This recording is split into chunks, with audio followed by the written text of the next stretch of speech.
बिस्मिल्लाहिर्रहमानिर्रहीम। शुरू अल्लाह के नाम से जो बड़ा मेहरबान और निहायत रहम करने वाला है। अस्सलाम वालेकुम वीवर्स, तो कैसे हैं आप सब। आज हाजिर हूँ नई रेसिपी के साथ जो कि बहुत ही आसान है और बहुत ही मज़ेदार। लेकिन मैं आज एक तरीके से 2 रेसिपीज़ बनाना सिखाऊंगी, करारी भिंडी और करारी करेले। तो इंतज़ार किस चीज़ का, रेसिपी को स्टार्ट करते हैं। तो इसे बनाने के लिए हमें चाहिए आलू 3 अदद, साबुत लाल मिर्चें, भिंडी हाफ केजी ले लेंगे। भिंडी हमारी सेहत के लिए बहुत मुफीद है। इसमें जो विटामिन पाए जाते हैं वो हमारी हड्डियों के लिए, हमारी आंखों के लिए बहुत अच्छी है और ये डायबिटीज़ के पेशेंट के लिए बहुत मुफीद है। जब मेरी नज़र इन खूबसूरत करेलों पे पड़ी तो मैंने कहा क्यों ना इन्हें भी फ्राई किया जाए। करेले भी आपकी सेहत के लिए बहुत अच्छे, आपके खून को साफ करते हैं, पेट के कीड़े खत्म करते हैं और शुगर कंट्रोल करते हैं। शुगर के पेशेंट इसका जूस भी बना के पी सकते हैं और वो भी जिनके जिस्म में एलर्जी रहती है। अब आपको इसे दवाई समझ के खाने की ज़रूरत नहीं है, क्योंकि मैं आपके लिए वो रेसिपी लेकर आई हूँ कि आप मज़े से खाएंगे। मैं आपके लिए हमेशा वही रेसिपी लेके आती हूँ जो कि बहुत ही आसान होती है और अफोर्डेबल भी। 3 अदद मैंने यहाँ प्याज ली थी जिसे मैंने बारीक काट लिया था, क्योंकि हम इसे फ्राई करेंगे। ये रेसिपी मेरी सिस्टर की जो मैं आपसे शेयर करने जा रही हूँ। यहाँ मैंने 2 कप तेल में कुछ साबुत मिर्चें ऐड कर दी हैं और हम इसे तब तक फ्राई करेंगे जब तक ये थोड़ा क्रिस्पी ना हो जाए और इसे क्रश करने में आसानी हो। अब बस ये इन्होंने अपना कलर चेंज कर लिया है तो मैंने इसे निकाल दिया था। अब मैं इसे हवादार जगह पे रख दूंगी ताकि ये क्रिस्पी रहे।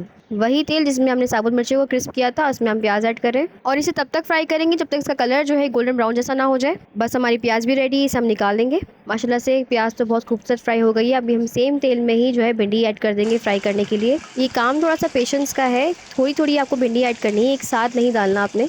और इसे हमें तब तक फ्राई करना है जब तक इसका कलर जो है ब्राउन ना हो जाए और जब आप इसे चेक करेंगे तो थोड़ा सा ही क्रिस्पी रहेगा। कुछ इस तरह हमारी भिंडी भी रेडी हो गई है। अब अपने आलू फ्राई कर लेंगे और मैंने साथ ही साथ करेले भी फ्राई कर दिए थे जिसकी क्लिप मुझसे खो गई है। यहाँ मैं फ्राइज़ बना लूँगी और जो हमने साबुत मिर्चें फ्राई की थी इसे मैं क्रश कर रही हूँ। याद रहे कि ग्लव्स के साथ इसे क्रश कीजिएगा। खाना पकाते वक्त जितना आप दूसरों का ख्याल रखते हैं उतना ही अपना भी ख्याल रखा करें। बिस्मिल्लाह पढ़ के हर काम शुरू किया करें, क्योंकि अल्लाह ताला फिर हमारे लिए आसानी पैदा करते हैं। किचन हो और चोट ना लगे, कट्स ना लगे तो ऐसे तो हो ही नहीं सकता है ना। इसीलिए हर चीज़ का ख्याल रखा करें, क्योंकि आपको ये टेंशन होती है खाना अच्छा बन जाए। चलें अब हम सब कुछ मिला देते हैं। यहाँ पे मैंने नमक ले लिया, जो आपकी मर्ज़ी है आप कितना भी ऐड कर सकते हैं। यहाँ मैं नमक को अच्छी तरह मिक्स कर लूँगी।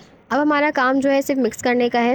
यहाँ मैंने साबुत लाल मिर्चें जो मैंने क्रश की थी वो मैंने आधी इसमें ऐड कर रही हूँ और आधी करेले में ऐड करूँगी। इसको मैंने अच्छी तरह मिक्स कर लिया। अब मैं अपनी प्याज जो हमने फ्राई करके रखी थी इसमें भी मैं हाफ़ में ऐड कर रही हूँ और हाफ़ में करेले में ऐड करूँगी। मुझे बहुत खुशी होती है जब आप लोग को रेसिपी पसंद आती है और आप अप्रिशिएट करते हैं। इतनी मोटिवेशन मिलती है आप लोग की कमेंट्स पढ़ के, और आप लोग इतना सपोर्ट करते हैं मुझे। बिरयानी की रेसिपी में तो आज तक कमेंट्स आ रहे हैं आप लोग को इतनी पसंद आई। आप लोगों ने ट्राई की या नहीं की ज़रूर मुझे कमेंट सेक्शन में बताइएगा। ये रेसिपी भी आप ज़रूर ट्राई कीजिएगा, ये भी बहुत ही आसान है और बहुत ही मज़ेदार। मेरा डायलॉग तो आपको याद ही होगा।